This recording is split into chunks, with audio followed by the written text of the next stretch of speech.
নমস্কার বন্ধুরা, আমি একটা তরমুজ দিয়ে একটা মিষ্টি বানাবো সন্দেশের মতন।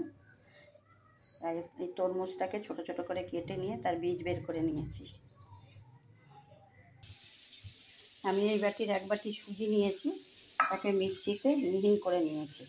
এবার আমি কড়াতে বাটার দিয়ে এই সুজিটাকে ভাজবো। কড়াতে বাটার দিয়ে দিয়েছি, এবার এই সুজিটাকে ভাজি।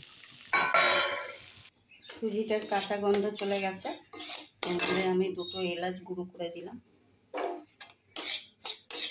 এর মধ্যে আমি তরমুজটাকে মিক্সিতে পেস্ট করে নিচ্ছি। আমি এর মধ্যে আরেকটু বাটার দিলাম, আগে দিয়েছিলাম ভাজার সময়, আবার আরেকটু দিলাম। এর মধ্যে আমি একটু মিল্ক পাউডারের গুঁড়ো দিলাম, দিয়ে আবার সব এইগুলো একসঙ্গে মিশাবো।